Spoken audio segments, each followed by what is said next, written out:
മറ്റൊരു പ്രധാനപ്പെട്ട വാർത്തയിലേക്കാണ്. പുതിയ മദ്യനയം അടുത്ത മന്ത്രിസഭാ യോഗത്തിൻ്റെ പരിഗണനയിൽ വരാൻ സാധ്യത. IT പാർക്കുകളിലെ മദ്യശാലകളും പരിഗണിക്കും. ലൈസൻസ് ഫീസിൽ വർധനവ് ഉണ്ടായേക്കും എന്നാണ് മനസ്സിലാക്കാൻ സാധിക്കുന്നത്. നേരത്തെ തന്നെ ഇത്തരം ആലോചനകൾ ആരംഭിച്ചതായിരുന്നു. IT പാർക്കുകളിലടക്കം മദ്യശാലകൾ തുറക്കുന്നതിനായുള്ള ചില അഭിപ്രായങ്ങൾ വന്നതിൻ്റെ അടിസ്ഥാനത്തിൽ.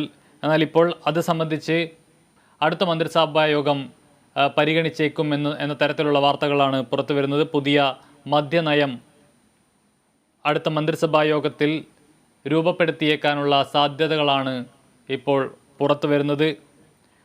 അതോടൊപ്പം ലൈസൻസ് ഫീസിലടക്കം വർധനവ് ഉണ്ടാകാനുള്ള സാധ്യതയുമുണ്ട്.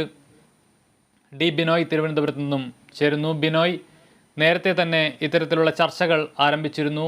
ഈ IT പാർക്കുകളിലടക്കം ഇത്തരത്തിൽ മദ്യശാലകൾ തുറക്കുന്നത് സംബന്ധിച്ച് ഈ വിഷയം അടുത്ത മന്ത്രിസഭാ യോഗം പരിഗണിക്കാനിരിക്കുകയാണോ?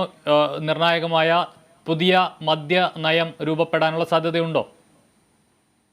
രണ്ടാം പിണറായി സർക്കാർ അധികാരത്തിൽ വന്നതിന് ശേഷമാണ് മദ്യനയത്തിൽ മാറ്റം വരുത്തുവാൻ ഉള്ള തീരുമാനമെടുത്തത്. അതിന്റെ ഭാഗമായിട്ടാണ്, മാത്രവുമല്ല വിനോദസഞ്ചാര മേഖലയിൽ ഉണർവേകുക എന്ന ലക്ഷ്യം കൂടി മുന്നിൽ വെച്ചുകൊണ്ടാണ് മദ്യനയത്തിൽ ഒരു മാറ്റം വരുത്തുവാൻ സർക്കാർ തീരുമാനിച്ചത്. ഇതിന്റെ ഭാഗമായി പുതിയ മദ്യനയവുമായി ബന്ധപ്പെട്ട ചർച്ചകൾ ഇടതുമുന്നണിയിൽ നടന്നിരുന്നു. ഇടതുമുന്നണി ഈ പുതിയ മദ്യനയത്തിന് അംഗീകാരം നൽകുകയും ചെയ്തു. ഇതിന്റെ അടിസ്ഥാനത്തിലാണ് ഒരുപക്ഷെ അടുത്ത വരാൻ പോകുന്ന മന്ത്രിസഭാ യോഗത്തിൽ പുതിയ മദ്യനയം പരിഗണനയ്ക്കായി വരാനുള്ള സാധ്യത.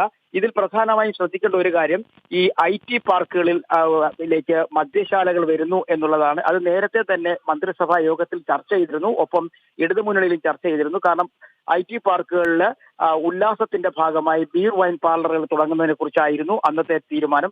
അതുപോലെ തന്നെ മദ്യശാലകൾക്കുള്ള ലൈസൻസ് ഫീയിലെ മാറ്റം അല്ലെങ്കിൽ അത് വർദ്ധിപ്പിക്കാനാണ് തീരുമാനം. പ്രധാനമായും ബാർ ഹോട്ടലുകളിലെ ലൈസൻസ് ഫീ 5 ലക്ഷം മുതൽ 10 ലക്ഷം രൂപ വരെ വർദ്ധിപ്പിക്കും. അതുപോലെ തന്നെ ഡ്രൈഡേ പഴയപടി തുടരും. അതായത് എല്ലാ മാസവും 1-ാം തീയതി മദ്യശാലകൾ അടഞ്ഞുകിടക്കുന്ന പതിവുണ്ട്. ആ പതിവ് അത്തരത്തിൽ തന്നെ തുടരും. അതുപോലെ തന്നെ മറ്റൊരു കാര്യമുള്ളത് കള്ള് ഷാപ്പുകളുടെ ക്ലാസിഫിക്കേഷനാണ്. അതായത് കൂടുതൽ വിനോദസഞ്ചാരികളെ ഭക്ഷണത്തിനും മറ്റുമായി, അതായത് നാടൻ ഭക്ഷണത്തിനും മറ്റുമായി ആകർഷിക്കുന്നതിന്റെ ഭാഗമായി കള്ള് ഷാപ്പുകളെ A-B-C എന്നിങ്ങനെ ലെവലുകളിൽ ക്ലാസിഫിക്കേഷൻ നടത്തി മോടി പിടിപ്പിക്കുന്നതിന് വേണ്ടിയുള്ള ഒരു നീക്കവും പുതിയ മദ്യനയത്തിലുണ്ട്. അങ്ങനെ മദ്യനയത്തിൽ സമൂലമായ ഒരു മാറ്റം വരുത്തുന്നതിനെ കുറിച്ചാണ് സർക്കാർ ആലോചിക്കുന്നത്. കമലേഷ്. വ്യക്തമാണ്. സംസ്ഥാനത്ത് മദ്യനയത്തിൽ മാറ്റം വരുത്താൻ ആലോചന. അടുത്ത മന്ത്രിസഭാ യോഗത്തിൽ ഇത് സംബന്ധിച്ച തീരുമാനമുണ്ടായേക്കും.